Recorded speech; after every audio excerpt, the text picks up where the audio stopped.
नमस्कार। Vocabulary session 2।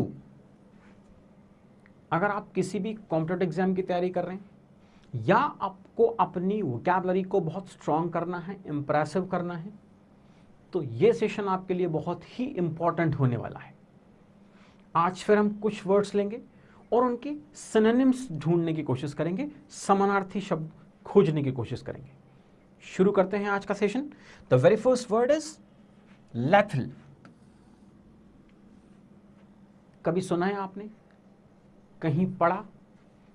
इस word का हमें सिनोनिम ढूंढना है।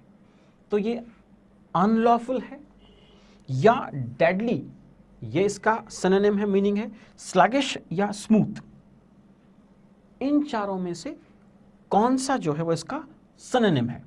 अपना आंसर आप नोट कर लीजिए, है ना। आज के सेशन में फर्स्ट क्वेश्चन जिसमें हम लेथल वर्ड का सिनोनिम ढूंढने की, खोजने की कोशिश कर रहे हैं। ठीक, आपने आंसर नोट किया अपना, गुड। अब हम इसको देख लेते हैं।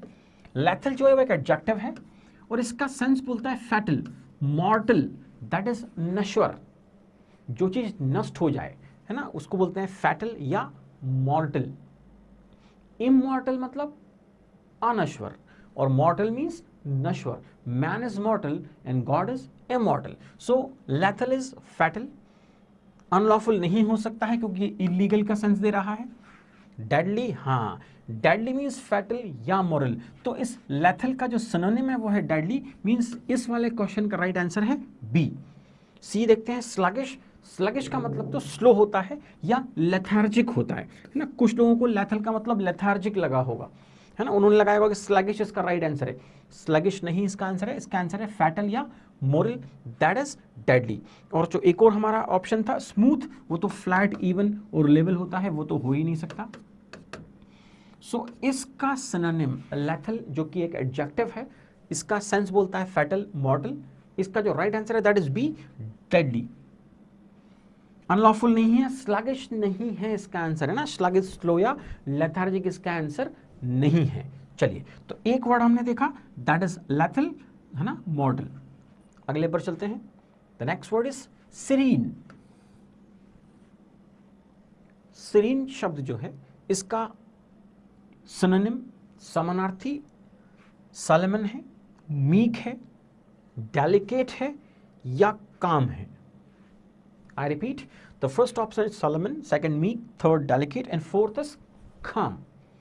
इन चारों में से कौन सा वाला सही आंसर है? चलिए पता करते हैं। आपने अपना आंसर नोट किया, मैं फिर दिखा देता हूं स्लाइड आपको। अपना वाला आंसर लिख लीजिए कि जो सेकंड क्वेश्चन है सीरीन, इसका सिनोनिम इन चारों ऑप्शंस में से कौन सा वाला है। ओके, चलो देखते हैं। सीरीन ये भी एक एडजेक्टिव है।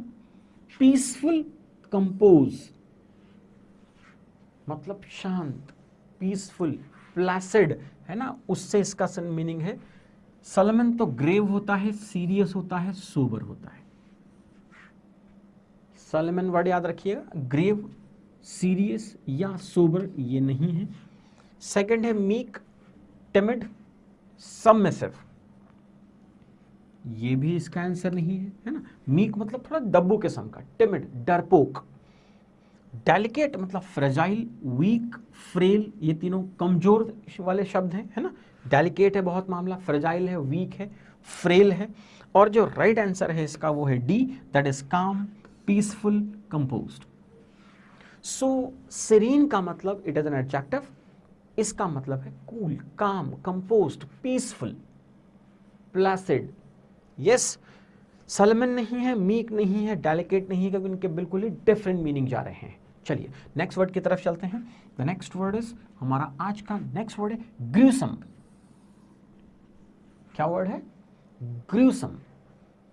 ग्रूसम का सिनोनिम हेटफुल है, पेनफुल है, ट्रैजिक है या फ्राइटफुल है।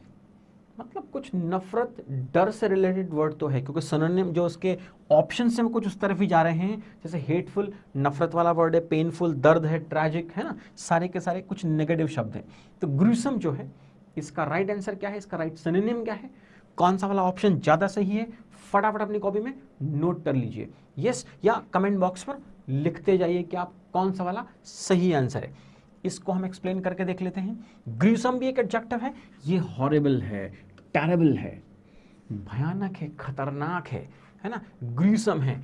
ग्रेटफुल, थैंकफुल तो अपोजिट की तरफ जाएगा, ये नहीं हो सकता है इसका सिनोनिम। सेकंड है पेनफुल, हर्टिंग है, एक्किंग है, दर्द वाला मामला है, ये भी इसका सिनोनिम नहीं है।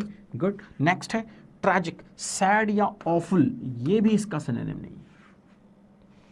तो फिर ग्रूसम का जो सिनोनिम है वो है frightful, that is horrible, terrible, भयानक, खतरनाक, एकदम घृणा से भरा हुआ। ग्रूसम एक्ट होते हैं, है ना, एडजेक्टिव है, नाउन के पहले लगेगा।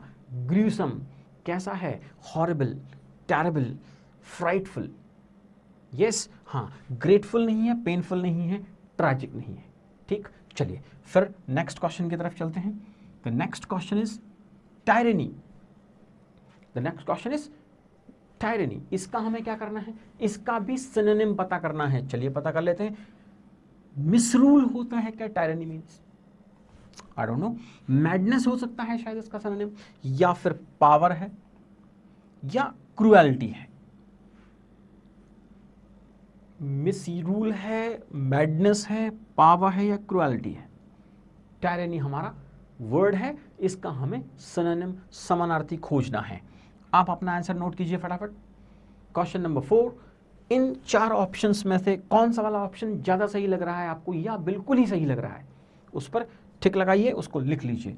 हम इसको डिस्कस करने जा रहे हैं। Tyranny that is a noun, ये एक नाउन है ना। ये ब्रुटैलिटी, वायलेंस से रिलेटेड शब्द है। किससे? ब्रुटैलिटी या वायलेंस, हिंसा जब हो कहीं, उससे रिलेटेड शब्द है टायरनी। मिसरूल तो बैड गवर्नेंस होता है ना, ये इसका सिनोनिम नहीं है। यस। सेकंड है मैडनेस, ल्यूनेसी है, इंसैनिटी है, पागलपन से रिलेटेड शब्द है, ये भी इसका सिनोनिम नहीं है। पावर, अथॉरिटी है, कंट्रोल है, ये भी इसका सिनोनिम नहीं है, क्योंकि सिनोनिम कह रहा है ब्रुटैलिटी, वायलेंस वाला जो शब्द है दैट इज क्रुएलिटी। क्रुएलिटी मतलब टायरनी, टायरनी मतलब जब हम किसी के साथ हिंसा करते हैं, ब्रुटैलिटी दिखाते हैं, वायलेंस करते हैं, तो उसे हम कहते हैं टायरनी।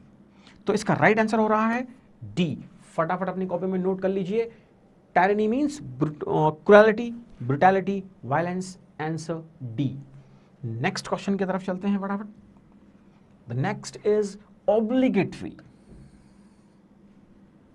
ये वो शब्द हैं जो किसी न किसी एग्जाम्स में आए हुए हैं, ये ऐसे ही आपके पास नहीं लाए जा रहे हैं, तो बहुत ध्यान से देखिए। ऑब्लिगेटरी, इज इट यूजफुल और रिक्वायर्ड और स्टबर्न और the agreeable? Obligatory is useful, required, stubborn या एग्रेबल? इसका सिनोनिम चाहिए किसका? ऑब्लिगेटरी का। अपना आंसर नोट कीजिए। Question number 5, which option is the right one, A, B, C और डी? चलिए विल एक्सप्लेन इट नाउ, हम समझते हैं इसको। Obligatory, it is an adjective again, ये एक एडजेक्टिव है जिसका सेंस, जिसका मीनिंग कह रहा है नेसेसरी, कंपल्सरी होना चाहिए कोई चीज। ऑब्लिगेटरी है, कंपल्सरी है, नेसेसरी है, यूजफुल तो कंस्ट्रक्टिव होता है, इसका आंसर नहीं हो सकता। Required is the right answer. Required means necessary, mandatory, compulsory, ये इसका बिल्कुल सही आंसर है। स्टबर्न तो ऑब्स्टिनेट होता है, एडमेंट होता है, अड़ियल, हटी, जिद्दी, है ना। इसका मीनिंग तो वहां जाता है कहाँ, जब अड़ियल मामला हो, जिद्दी हो, हटी हो, कैसा? Stubborn, obstinate, adamant. और फोर्थ जो ऑप्शन था एग्रीएबल मींस प्लीजेंट, डिलाइटफुल, ये भी इसका सिनोनिम नहीं है। तो right answer is required, necessary, mandatory, compulsory या ऑब्लिगेटरी। नेक्स्ट एक और वर्ड की तरफ चलते हैं। नेक्स्ट है इम्पेटस। वायलेंट है, रिसोर्सफुल है, प्लीजिंग है या रैश है? मीनिंग ढूंढना है, सिनोनिम की बात करनी है। इम्पेटस मीनिंग है, आपने आंसर नोट कर लिया था ना, हाँ भूला मत कीजिए, फटाफट आंसर नोट कीजिए। एडजेक्टिव है, इंपल्सिव, अनथिंकिंग है, एकदम से जब हम कुछ कर देते हैं, इम्पल्सिव में जब कोई काम होता है ना, इम्पल्स में हम तेजी से किसी भावना आवेग में आकर कोई काम करते हैं तो उसको कहते हैं इम्पल्सिव, अनथिंकिंग। वायलेंट तो अग्रेसिव या फियर्स होता है, राइट आंसर नहीं है। रिसोर्सफुल, क्रिएटिव, इन्वेंटिव होता है, राइट आंसर नहीं है। प्लीजिंग, लवली या एंजॉयबल होता है, राइट आंसर नहीं है। तो राइट आंसर है रैश। इम्पल्सिव, अनथिंकिंग, जिसमें हम किसी आवेश में काम करते हैं, सोचते नहीं हैं, एकदम से बस कर देते हैं, तो इम्पेटियस। क्या हो गया? इम्पेटस। ये हमारे आज के वर्ड्स थे। तो आज की इस क्लास में हमने कुछ डिफरेंट वर्ड्स सीखे जो किसी न किसी एग्जाम में कभी न कभी कहीं न कहीं पूछे गए थे। इन वर्ड्स का हमने सिनोनिम देखा और इनके साथ साथ बहुत सारे डिफरेंट वर्ड्स रिवाइज किए, रिपीट किए। स्टबर्न है ना, हमने रिवाइज किया। यस, ऑब्स्टिनेट हमने रिवाइज किया। तो इस क्लास में रिवीजन के साथ साथ हम नया सीख रहे हैं, क्योंकि रिवाइज होगा, रिपीट होगा, तो ही वोकैबुलरी क्या हो पाएगी आपसे, वो उस मोमेंट पर रिकॉल हो पाएगी जब हमें उसकी जरूरत होगी। Thank you very much.